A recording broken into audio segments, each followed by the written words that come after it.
you're born and raised in Grafton, right? Yep. Okay. And my understanding is that your interest in UFOs began with a series of UFO sightings in Grafton. Yep. Yep. So tell me a little bit about that.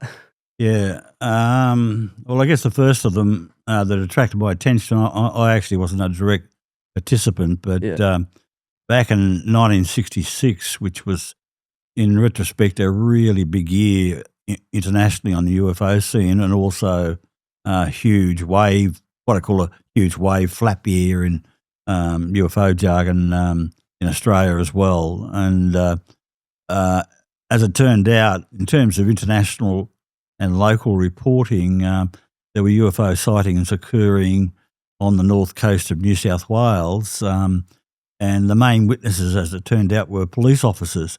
Yeah, right. And they were chasing UFOs around the countryside, both in and around Grafton, Casino, and Lismore. They were the main focuses of the I guess the whatever was occurring kind of stuff. You know, some of it might have been caused by misinterpretations of things like Venus and stuff like that, but so much of it. Misinterpretations of Venus? Yeah, you know, one of the they call it the queen of the UFO sometimes, Venus. You know, you know, as a planet, it's one of the brightest objects in our night sky, and you see they call it the evening star or the morning star kind of stuff. So it's always pretty close to the horizon. Yeah. And I wouldn't throw shit at the police and stuff like that in terms of misinterpreting, because there was a really interesting episode back during World War II. There was a US warship that thought there were Japanese aircraft coming in to bomb their aircraft, so they fired off about 2,000 rounds, and then after about 5 minutes they realised that this thing wasn't coming any closer because it turned out to be the planet Venus. So, yeah, right. So it can be extremely bright, and pilots in particular have often mistaken Venus for the landing lights of aircraft and that kind of stuff. So that's how bright it can be. It's so it's pretty inevitable that might create a few UFO sightings. But in the case of the police at Grafton and Lismore and Casino, there were some pretty strange events going on, almost like close encounters where objects were coming up pretty close to the vehicles, and paddock hopping and going from paddock to paddock, sort of literally landing in paddocks and that kind of stuff and taking off. So it was a pretty interesting period. And so a part of this story, and only part of it really, turned up in the newspapers, and it became actually an international story. It was actually reported, picked up by the early wire services, and accounts of it were appearing in US papers and English papers. So, yeah, a lot of interest. And, yeah, wow. But unfortunately, he's this kid, young teenager, starting to take a bit of an interest in unusual things kind of stuff. I didn't happen to see it, but it seemed like half of Grafton were seeing UFOs, but not me. But it was enough to spark my interest in it. It seems like over time, the interest in UFOs has kind of gained more attention. Absolutely. Which that, like, in a way kind of has you asking questions, because, you know, is it just a phase? Like, is it something that people are kind of, you know, following as opposed to genuinely seeing and, right, you know? Yeah, well, I could sort of talk to that, because really the main modern sort of appearance of UFOs can be backed up to 1947 was the key year that Kenneth Arnold, a pilot in Washington State, saw 9 objects fast moving. He was actually searching for a downed aircraft. There was a reward going on for a lost plane and the crew, and so any pilots that were operating in the area were obviously on the lookout for this downed aircraft, not only obviously to rescue the people or whatever, or to find them at least anyway. And he saw these 9 fast-moving objects, etc., and clocked them at pretty phenomenal speed, and that's what kicked off the whole UFO thing. And some local enterprising newspaper journalist, Bill Burkett, I think his name was, writes a story and comes up with the idea of flying saucers. The name stuck big time. Yeah. But they weren't really shaped like saucers. They were shaped like almost like a rounded disc with a sort of a bat hatch shape towards the back kind of stuff. Yeah. So there was a lot of speculation that it was kind of secret military experimental aircraft, but it just didn't gel. And but the upshot of it was that there were literally hundreds of reports that followed in that early few weeks, and throwing into the mix the alleged crash of a UFO out at Roswell in New Mexico. And that was a sort of a big story for 24 hours. So what are your... Then kill stone dead. So what are your thoughts on the Roswell incident? Tell me. Oh, God, I wrote a column once for a magazine I used to write for, Ufologist magazine. Ufologist magazine was a Australian grounded publication, so it was good to write for it, and I had a regular column. I think we call it UFO history keys, kind of using history as a way of anchoring the subject matter at various defined points. And one of the pieces I wrote was one of my favourite movies is Clint Eastwood's Good, Bad and the Ugly. I use that quote a lot because, the good, the bad and the ugly sort of applies to a lot of different subjects, particularly UFOs. There's so much of interest in it, but there's also a lot of rubbish as well. There's a lot of rubbish, and you gotta like put a lot of effort in to steer clear of the rubbish, I think. Yeah, well, I kind of with the UFO term that eventually became more popular, I kind of divided into two things: UFO reality and UFO theatre. Yeah, and we spend most of our time dealing with UFO theatre. Yeah, and that the real UFO reality is, phenomenon-wise, is something that's a lot rarer than the manifestations of the UFO theatre, and there's so much rubbish, but there's also a lot of interesting elements, popularisation of the subject, and clearly some of the most popular movies ever made are UFO related, Yeah. One of my personal favourites, The Day the Earth Stood Still. The Day the Earth Stood Still. Yeah, it's a classic movie. I don't think I've seen that. Yeah, you ought to check it out. Yeah, is it good? Oh yeah, it's retro, that's for sure. I think it came out in 1952 from memory. Michael Rennie, the old classic mantra of a UFO lands downtown in Washington, D.C. in broad daylight, scares the bejesus out of people in the park, just near the White House, and objects sitting there, and then people, the tanks and everything surrounded, and then a doorway appears and a walkway appears. Right. The classic shot. There's actually this is a let's show the camera, the exhibition book for the Penrith Gallery's sort of exhibition called The Visitors, and it's essentially subtitled The Australian Response to UFOs and Aliens. And the people running the show there, the gallery there, sort of said they wanted to put on a big exhibition about Australia's response to UFOs and aliens. And I thought, what are you going to do, just an exhibition room? He says, no, we're going to turn the entire gallery over to the UFO alien subject. And I thought, wow, it's a really nice place down by the river on the other side of Penrith. Yep. And it's so they got me involved as a consultant, paid consultant, even better.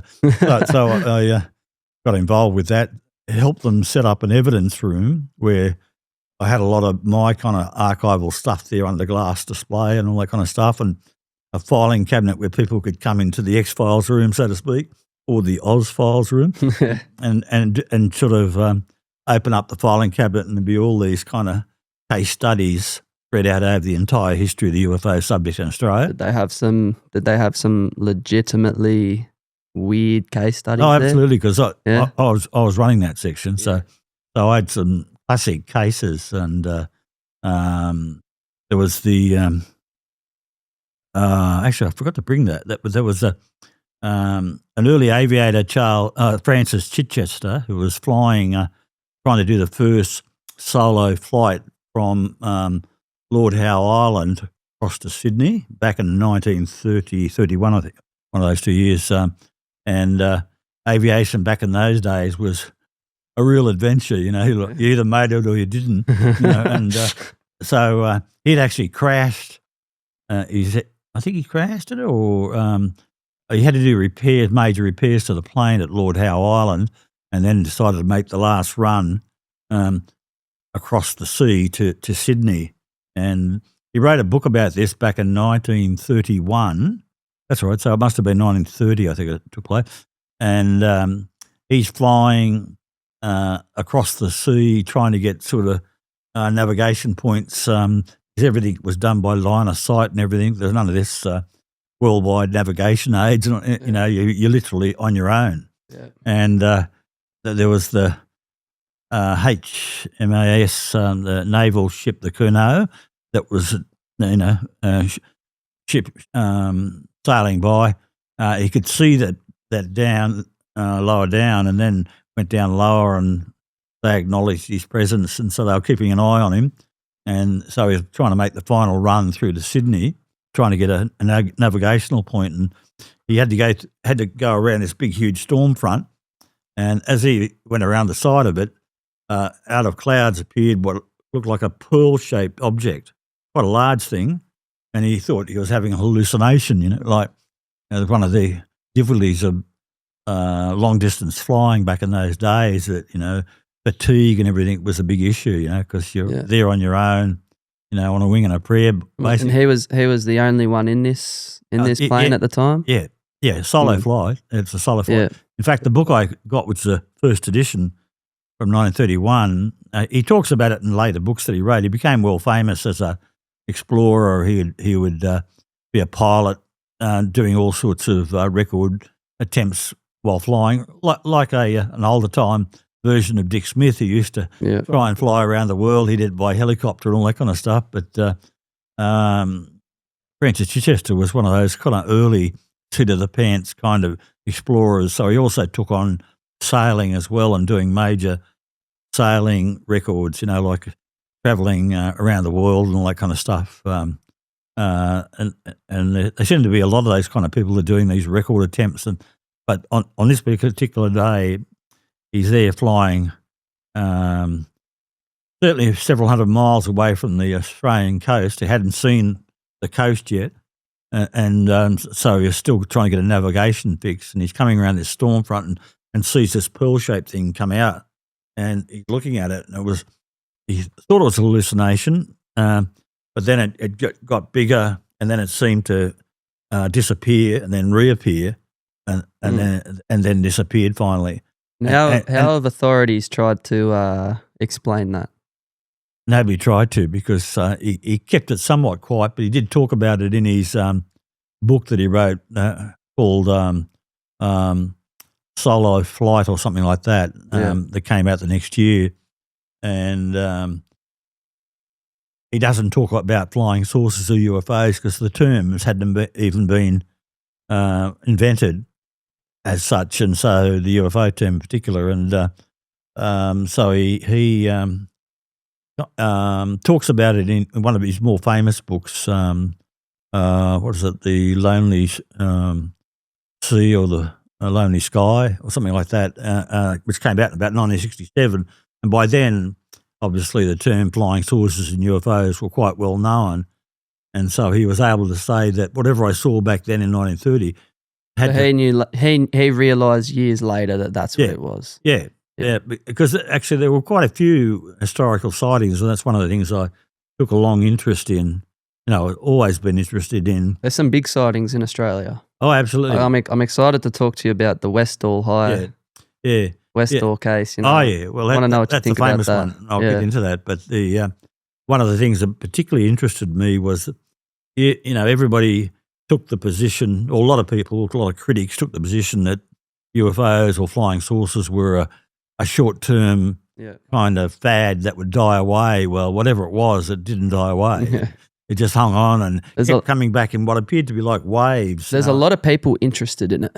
Absolutely. It's got a lot of interest, this topic. So Well, one of the things that interested me was there anything prior to 1947 that would be equate to what we interpret as the modern-day UFO phenomenon? And there are literally hundreds of reports. Why 1947 turned out to be the big date, it's hard to recollect. Actually, something like about 5-6 months prior to Kenneth Arnold's sighting, that's the publicity of it swept the world, down in humble South Australia, there were some significant sightings that took place that were, in fact, involved, I think, up to 5 objects being seen, seemingly coming out of the ocean down in the Great Australian Bight and being observed at a couple of different locations. And they got a bit of publicity at the time, but it didn't break out into the international story that occurred months later with Kenneth Arnold in June 1947. You know who David Grusch is?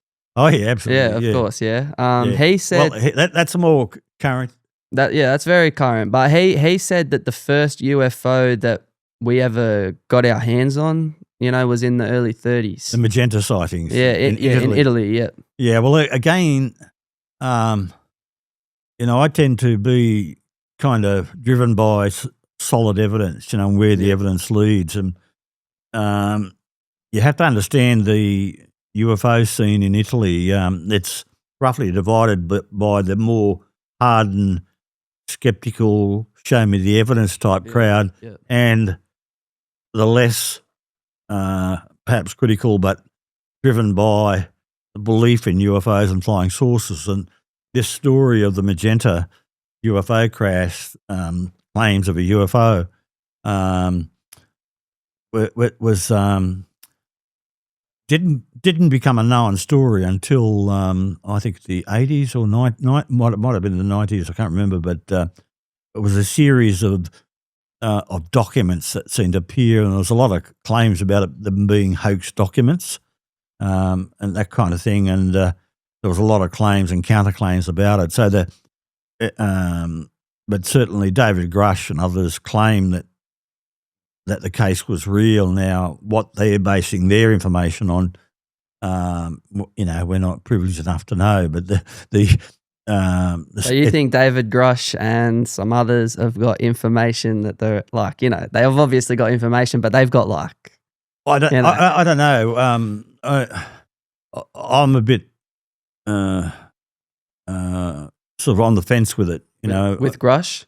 No, not necessarily with Grusch. He seems a fairly compelling kind of guy when you look at Dave Grush's credentials. He's got some pretty legitimate credentials. Yeah, members of the media really did some shitty things, like revealing medical details. When one of your closest friends commits suicide, just after you talk to him on the phone, that's going to have a lot of heavy duty effects on you, kind of stuff. So no wonder he might have hit the bottle there at a few dark points in his life, like anybody would.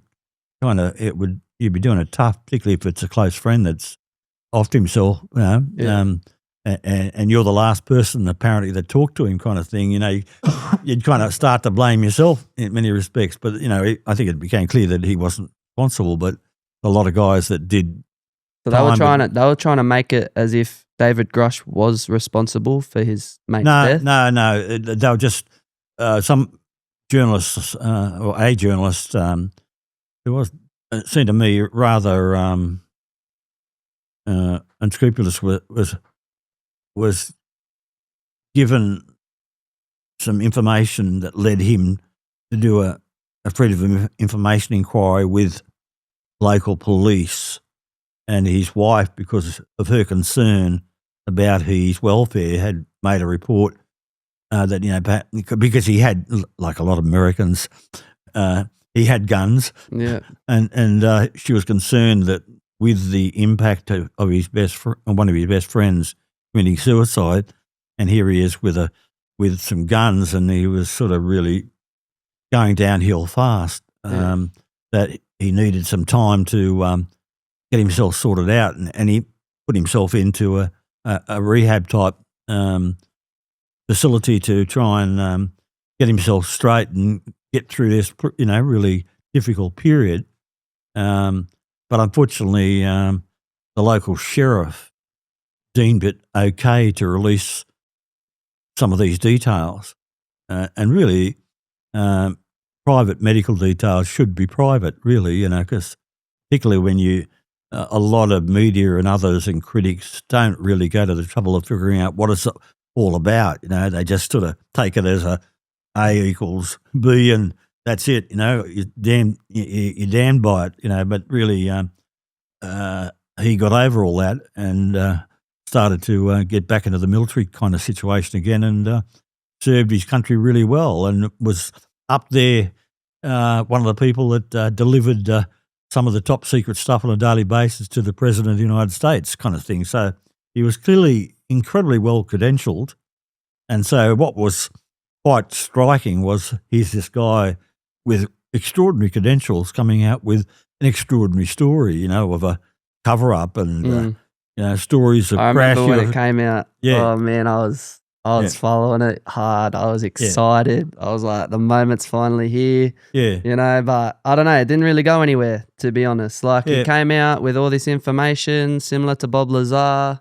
Well, no, it's not. It's not really fair to say that it's gone nowhere because I know, but I just felt like by now, because fast forward, that was like 2 years ago. Yeah, that he came out. I thought there would be more to come from it. I feel like it's kind of my response to that is that I've been around for a long time in this subject, and there's ebbs and flows, and it's not the first time there's been a major breakout, even at government, congressional level, or at even in Australia. There's been ebbs and flows and periods over the decades, and so I'm pretty used to government entrenching. It's one end of government doesn't know what the other end of government is doing half the time, and so the likelihood of serious progress in this subject, one would be, particularly from my perspective, you're kind of surprised when there is momentum and there is major breakouts and progress, and so to me, since 2017 when Leslie Keane and reporters from the New York Times came out with the major breakout story in December 2017. That was a real turning point. What was that? What was that story? Well, it was the first time that a secret Pentagon UFO program was revealed. Okay. And this is a story connected to Luis Elizondo. Yeah, and that was really the big turning point. Yeah. And suddenly UFOs that for countless times over the period from 2017 back to 1947, the number of times that it's been said that UFOs are dead and yesterday's news, it's countless times. Every few years there'd be a major news report saying, UFOs, they're gone and buried, they're dead. It's all bullshit. There's nothing to it. But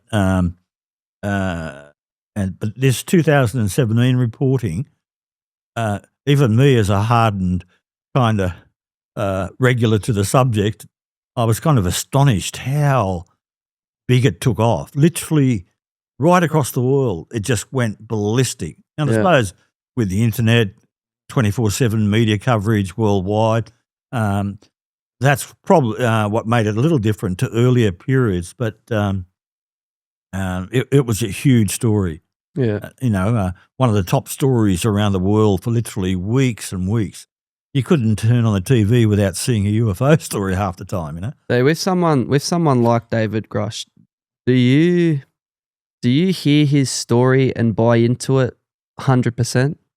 No, I'm kind of cautious. I want to see the evidence in full clarity. Have you met David Grusch? Huh? Have you met David Grusch? No.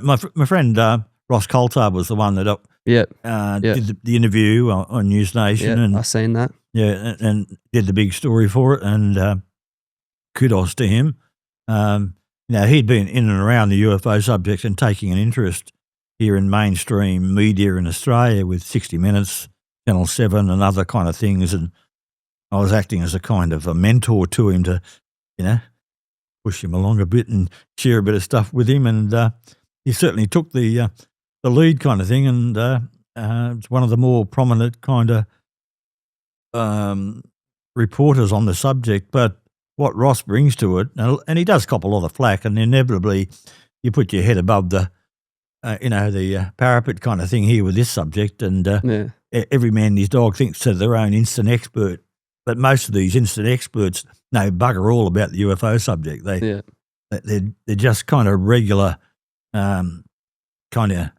I use the word idiot. These are people who are pessimistic or optimistic about this subject? Oh, it runs both ways. Some of them are over the top, quite, but a lot of them are hypercritical.